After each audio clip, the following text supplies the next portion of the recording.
behalf of CrossCheck Media and Biz Talk Today TV, welcome to Buy, Hold, Sell. I am your trader, Todd Schoenberger, and I'm joined by my friend and co-host, Tobin Smith, out in sunny and scorching hot Scottsdale, Arizona. 105, And with us today, 105 is the new 95, okay? 2% humidity. There you go. Bitch. All right. I love that. And I know the baby boomers are saying that to themselves out there as well. So that's awesome. So I'll tell you one thing that wasn't scorching hot today is that's the stock market. We did have a sell-off today. And with us today to explain it all is Jay Hatfield. He is the CIO of ICAP out of New York City. Jay, welcome back to Buy, Hold, Sell. Thanks, Todd. It's great to be on. Yeah, absolutely. So listen, Jay, so much optimism out there, so much revenue coming in from these tariffs from Trump. You have I know we saw a little bit of a bump up in the CPI, but here you have the stock market near record highs going into today. I mean, sell off today, obviously, but I don't think it's a start of a bear market. But what do you think, though? What are the challenges that investors are going to face the rest of the summer? Well, I would bifurcate it.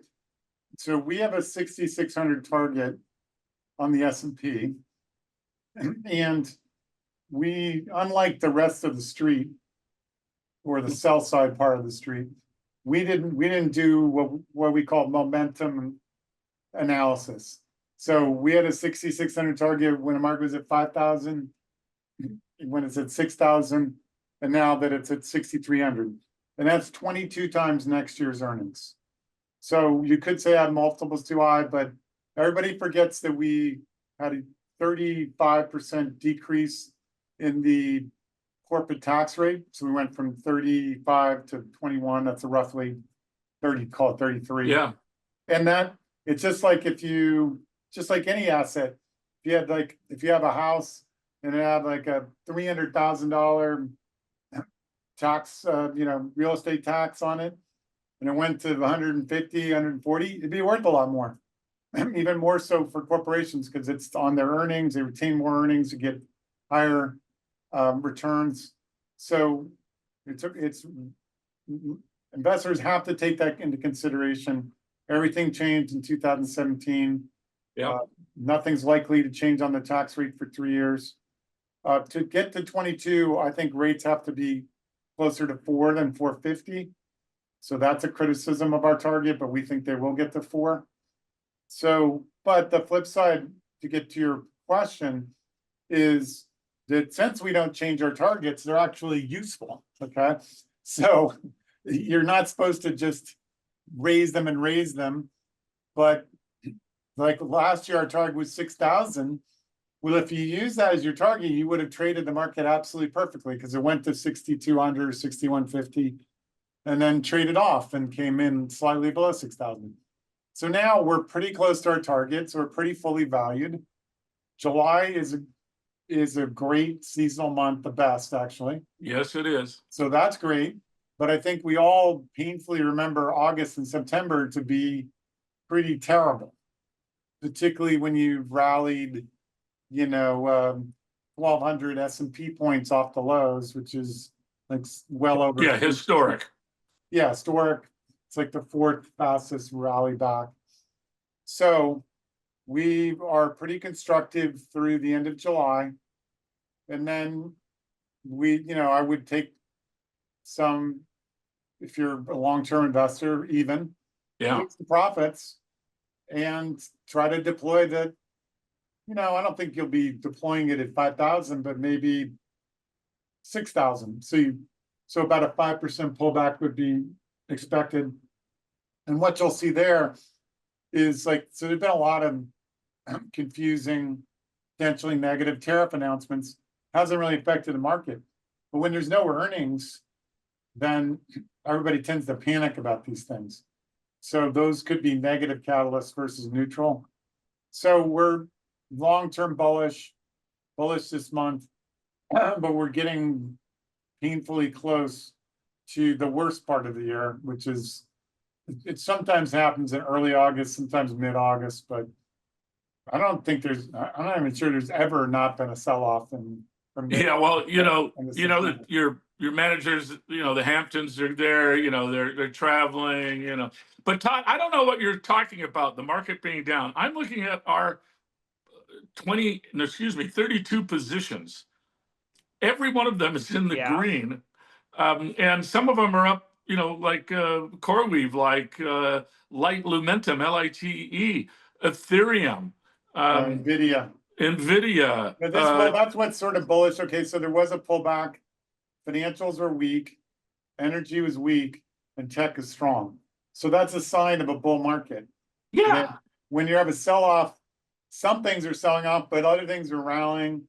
And it's basically flattish. I mean, down 25 S&P points, pretty flat. Yeah. So that's sort of resilient. And there wasn't great earnings from the financials, but we didn't go straight down. We rallied in tech and financials went down. Tomorrow we get Goldman and Morgan. We're pretty bold up about those companies. Hopefully they aren't too conservative in their guidance. And so they're more likely to do better than the old line in banks like Wells Fargo. They're dependent on Fed cuts and net interest margin. Sure. We think that you should even almost Tobin add Morgan Stanley and Goldman to your AI infrastructure suppliers. I totally agree. All these private companies are getting financing. They're going to need to go public. Yes. They need to make acquisitions. They have to have currency. They want to take advantage. That's just what happens in the cycle. M&A is heating up. It's always slow. I used to be an investment banker. I know. You don't just like press the M&A button and it pops out it's not like a Pop-Tart and it just pops out. You have to do a lot of work. I've never heard that analogy before, Jay. I like that one. I just made that up. But so it's a lot of hard work. I mean, investment bankers are overpaid, but they do work. They do. And Hey, Jay. Even when they get approved, it takes a while to close. Yeah. So IPOs are, and also there's pretty good fixed income underwriting going on, notwithstanding pretty high rates. So we're more bullish about the investment bank. So tomorrow, it could be that financials are up and tech's flat or down a little. Yeah. But we don't think we're going to go straight down during July. Toby? Well, I mean, Are you Jay, a buyer? the market has taught us over the last 12, 24 months to buy the dip in the AI data center, spend. The spend has only gone up. So when you take, $1 trillion here, $1 trillion there, now the sovereign wealth funds and just sovereign funds in general are saying, okay, this is critical for. We're not going to use American U.S. data centers, or we're not going to use Chinese data centers. We need the data centers to be in France, for France, in Germany, in the UK, et cetera. And that spend just really doubles the whole secular, not cyclical, secular change to AI-based technology. So it's the old picks and shovel thing. And what we've learned here is, we've learned the taco trade, right? Trump always chickens out. And then we learned the buy the dip on it, because the retail investor, and Jay, you know this better than anybody, the retail money that has come in during, in April, May, June, and I'm sure in July, is stunning. There was like $80 billion that are now in the IBIT, the Bitcoin ETF. 80 billion. I mean, well, and that's one point that I should have made when I talked about our target. We do think the risk to our target is the upside. Yeah. Because this AI boom, I mean, unfortunately, most of us are old enough to remember the late 90s, which was ridiculously profitable, particularly if you're an investment banker. Yes. And ridiculously profitable on tech companies. We're just in the beginning of that. These large companies that you own in your fund and most people own, they're mostly reasonably priced, not Palantir, but NVIDIA. They trade at reasonable multiples of their growth rate. They can easily trade at unreasonable multiples of their growth. Right. So the risk is to the upside. The market's probably not going to pull back very much because of that dynamic. And so it's appropriate to be bullish, but just recognize that at some point, if we do blow through 6,600, we are, starting to get into the speculative phase of this tech boom, but probably just the third or fourth inning, not the ninth inning. Yeah, I mean, obviously, what's so different, because I sort of remember like March 13th, 2000, not that it's, a really important date, but as a person who owned a significant amount of MicroStrategy, because I'd met Mike Saylor in DC, and he built the back end for my investorplace.com, right? So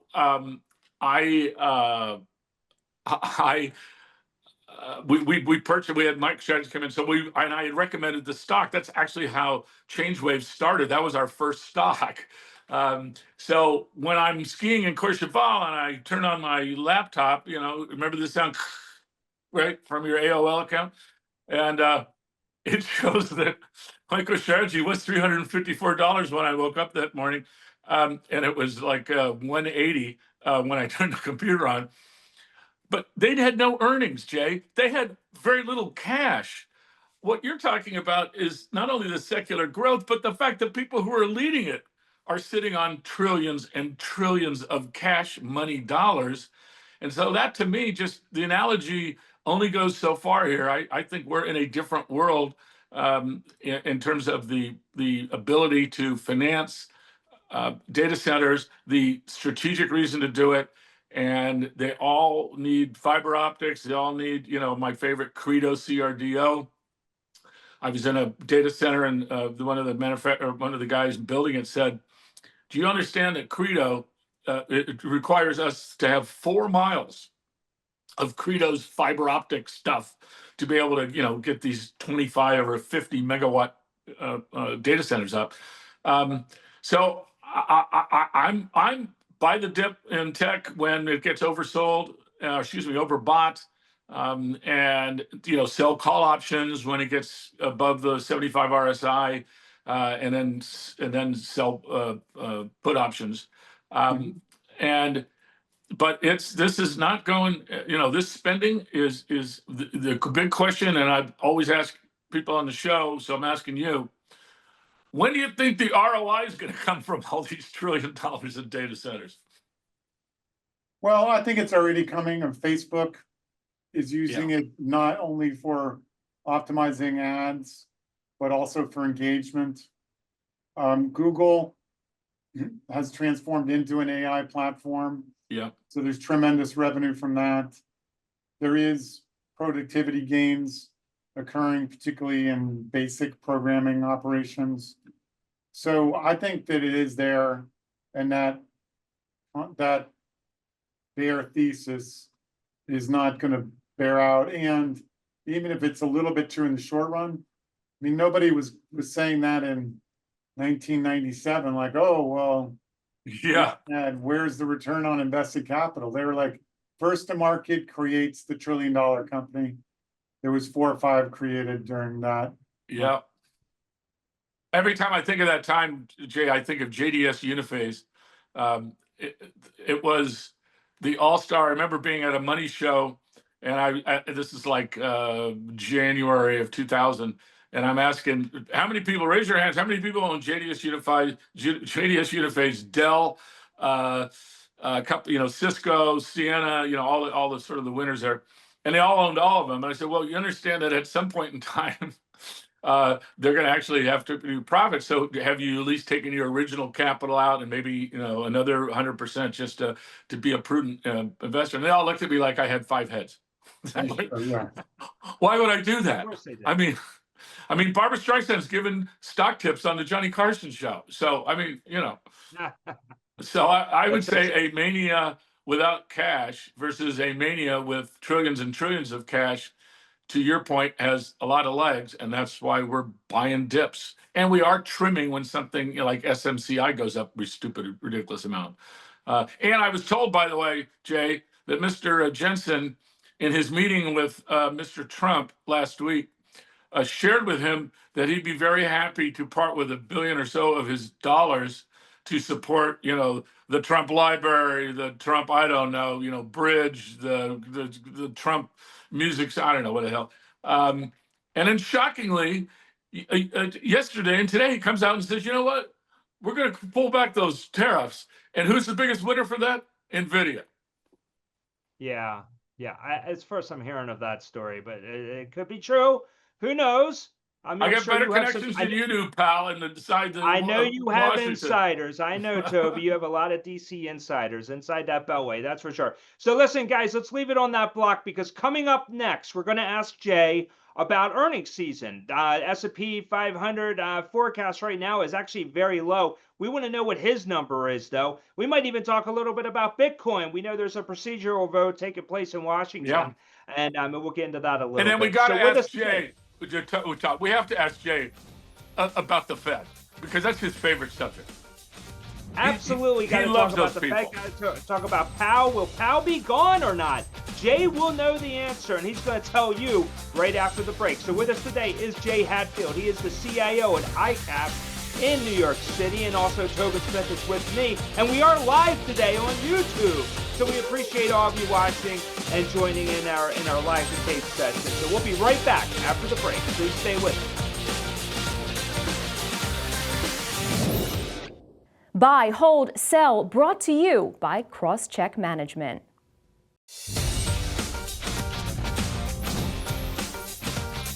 Welcome back to Buy, Hold, Sell. Well, with us today is Jay Hatfield. He is the CIO at ICAP in New York City.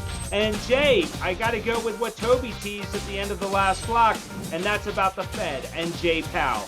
Do you think Mr. Powell is doing a good job, and do you think he may be too late to the game as far as his interest rate cut policy? Well, we've been defending Powell because we don't think he's the worst Fed chairman ever. We think he's the worst Fed chair since World War II, because the worst Fed chair was a gentleman named Myers, who presided over the Great Depression. Yeah. Shrank the money supply during the Great Depression and under Hoover. So Toby, you probably remember him, right? yeah, of course. Hey, he's my granddad, okay? Don't be a jackass. So he's clearly better than that, but not any other Fed chair. He made a horrible, horrible mistake with his transitory notion. Might have been political, talking to Yellen because they're friends. Maybe just pure lack of understanding of economics. But he doesn't think the money supply matters, but here's the data. Milton Friedman said inflation's always and everywhere a monetary phenomenon, then went on to explain, that's a direct quote, but went on to explain it's when the money supply grows faster than nominal GDP. Yeah. So that was proven 100% during the pandemic. Money supply grew 60, nominal GDP 38, 22% increase in the price level for over 4 years. And too much money chasing not enough goods. I mean, exactly. Well, that's the dynamic. Yeah. They don't seem to care about. They only look at the employment market. Yeah. Employment market was distorted by the pandemic and government payments. So they use a delayed CPI calculation. It's 2 years delayed to try to smooth it out. But by smoothing it out, it makes the Fed 2 years behind. So we should be down to not zero as the president's advocating, or whatever, one, but at 2.75 to 3, that's 75 basis points over the inflation rate. By our statistics using real-time shelter, inflation rate is about 2 on PCE core, 1.2 on CPI core. So that's all the difference is shelter is a bigger component of CPI. So the notion we have an inflation problem is ridiculous. The monetary base shrinking at 8%. It's very dangerous, could have a deflation. Right. Today's data, the bond market sold off a little bit, but the key data was the core. It printed light. The implications for PCE, we'll know better tomorrow with PPI, is a 0.23 print on PCE core. Yeah. Annualizes at 2.4%. So there is not an inflation problem. And moreover, we're 130 basis points too high at least. Why don't you just make one cut? This makes sense. So they will pause in July and probably cut in September. Yeah. Because there are 2 members of the core semi-permanent board, Federal Reserve Board itself, not FOMC, that are in favor of a July cut, so he needs to placate them. He doesn't want to have dissension, particularly given all the politics. So, it does seem like the administration's trying to build a case to fire him. We would be okay with that. I'm sure the market would sell up, but that would be a buying opportunity. Yeah.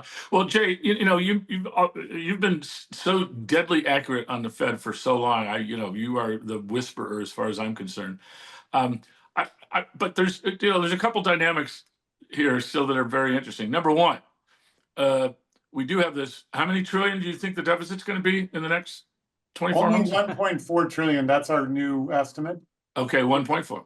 Yeah, so everybody's like quoting these CBO numbers, but they don't realize that's relative to this fantasy world where we let the 17 tax bill expire, not relative to current law. There's a minor cut in the tax bill, net of the extra spending on, well, really tax cut, but it's like 50 billion a year. It's not material. But the CBO does not include tariffs. So they were forecasting 1.7, but if you include tariffs, that's 1.4. It's 4.5% of GDP, which is sustainable because nominal GDP usually grows at 5. So you're going to have, if we can grow at 3, we project 3, not 2%, not 1.8 like CBO. Yeah. So you should have manageable deficits, particularly with the AI boom we've been talking about. And lower corporate taxes. So we should be able to grow our way out of this deficit problem, or at least keep it static at 1 times GDP for total debt. So at least grow faster than the debt grows. And so we don't buy into the sort of Armageddon. We think that's political, from Democrats just trying to criticize the Republicans and hawkish Republicans trying to criticize the bill. Yeah, well, I mean, so the other elephant in the room, I guess here, pardon the pun, is the wave into Bitcoin somewhat driven by the deficit spending, the idea that the U.S. dollar would become less of the sovereign currency around the world. Do you buy into any of that? Absolutely not. It's not a currency. It's illegal to have your own currency. I do think that if it's gambling, not investing. Yeah.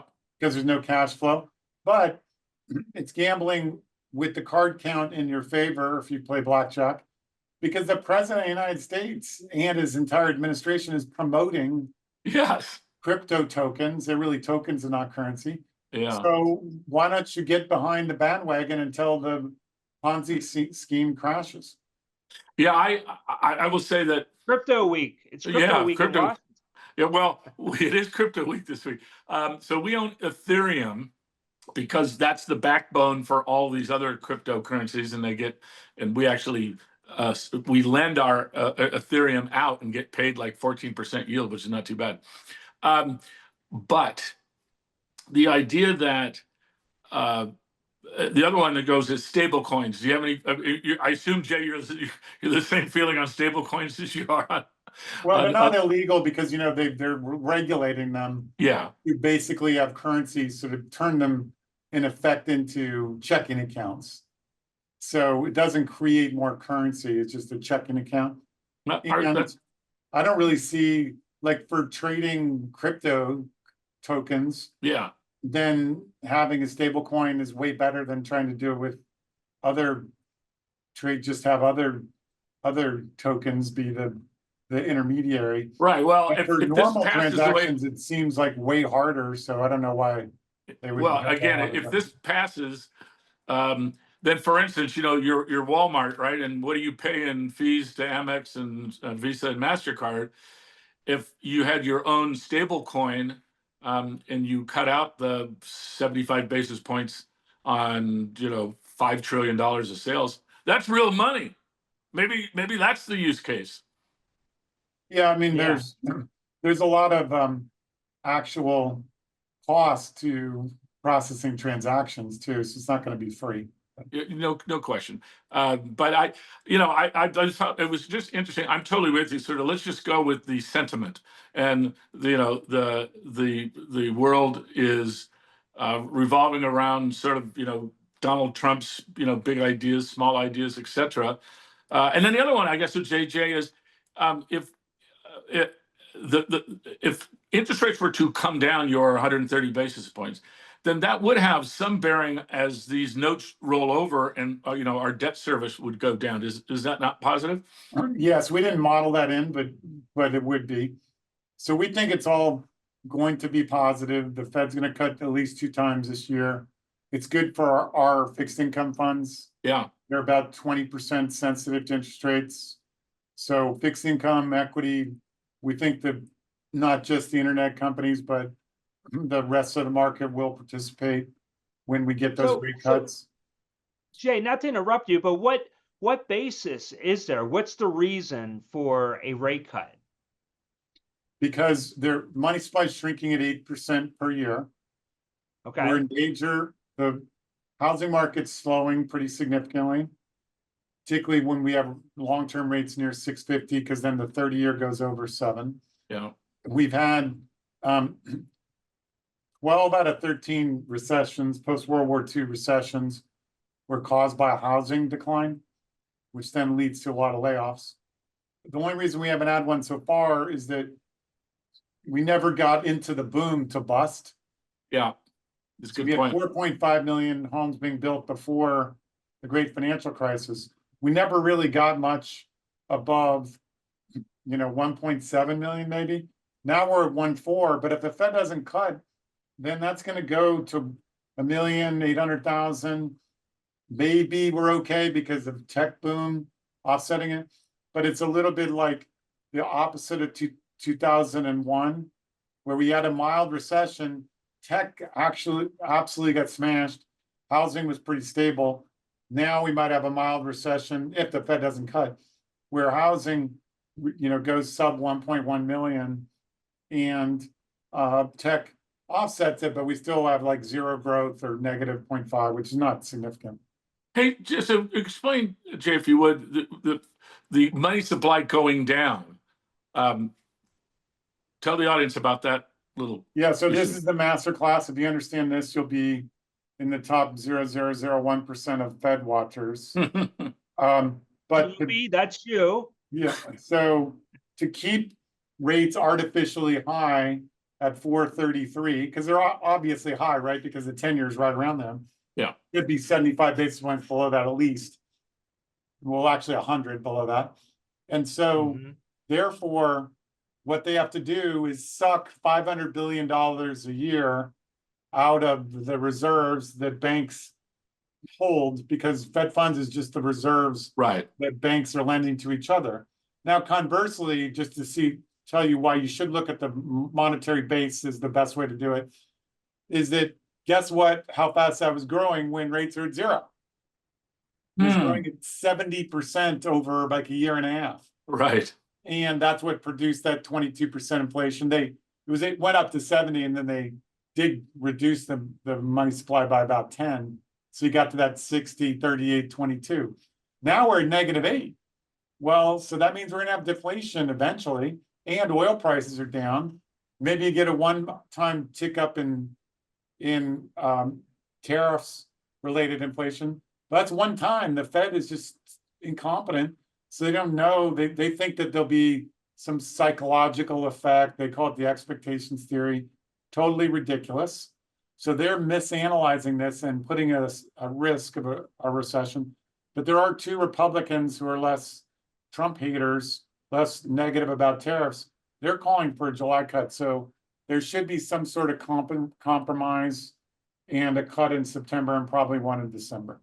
So what you're really saying is, if you suck $700 billion out of the U.S. economy on an annualized basis, there's less money to go around. Ergo, there's less spending, less GDP. That they're probably 1-to-1 correlated. Is that what you're saying, Jay? Yes, and that's what I wrote my master's thesis at Wharton on, and it was highly, even then, it was highly statistically relevant. But now it's way more relevant because the Fed gyrates around the money supply so much Because before they would just be like a straight line, like kind of growing within a normal band. Like during the 70s, it was 10. Normally it would be 5 or 6. So you couldn't really tell because, you know, when you do a regression, you need volatility. But now with the Powell Fed, where they're, you know, moving the money supply all over the place, then you can see the statistical correlations. It's like 70% correlated inflation. It's really 100, but that's just what you can prove. Sure. So Right. very dangerous So to you're- grow the money supply to -8%.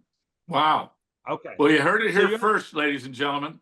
That's Also, huge. also next you're time also- we have Jan, we're going to talk about how wonderful it is that we're still phoning up homeowners to ask them what they think their house is worth, would rent for. Yeah, right. So Yeah, you're so looking yeah, at that's cuts. good. So you're looking at a cut in September, one in December. I think there's only 4 meetings, and then they have obviously Jackson Hole left. So, but nothing ever happens there Yeah, that's anyway. right. But the so do you dare to give us a number though? I mean, you're looking at a 25 basis point cut, 50, and No, they're anything, going to go slow. I mean, that assumes, of course, the Fed chair doesn't get fired. But even if he got fired, you know, the rest of the Federal Reserve is still there. So Yeah. this still holds even with Powell gone. So they'll do 2, they should do 3, and they're only going to be 25s. And look, that's okay. I mean, the economy is slowing, but it's not crashing.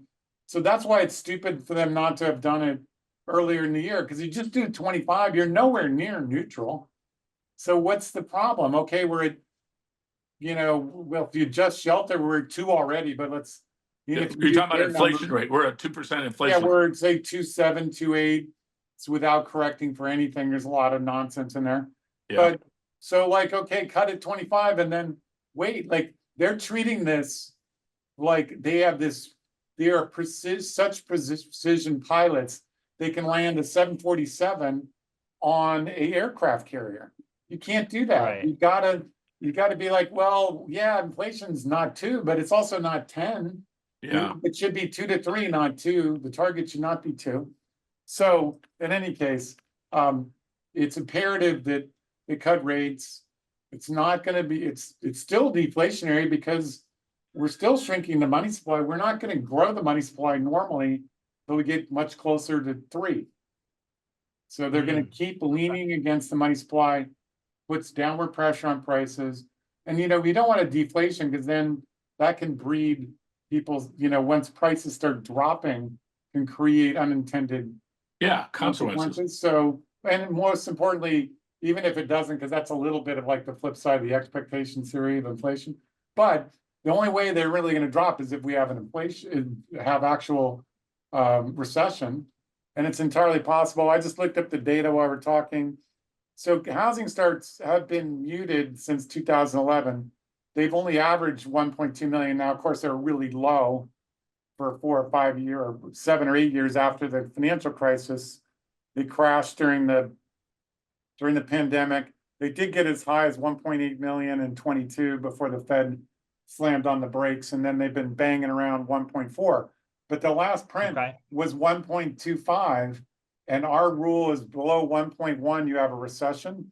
We always have had a recession since World War II. So we're pretty close to a housing recession, maybe offset by tech, but that's a very dangerous place to be. Yeah, definitely agree with that. So listen, guys, let's leave it there. Jay, you said it all. You always do when you come to Buy, Hold, Sell. We love having you on, and we definitely will have you back. Hopefully, we'll have you back before the first rate cut that you're predicting in September. See, No, your we'll have him on. forecast is changing. We'll have him on that day. We'll give him the crown. He can have a scepter. You know. Yep, that's right. That's right. We'll definitely do that. We'll hold a parade for you. So that's awesome. So Jay, thank you so much for joining us on Buy, Hold, Sell. Thanks, Todd. Great conversation. Appreciate you having me on. What am I, chopped Absolutely. liver?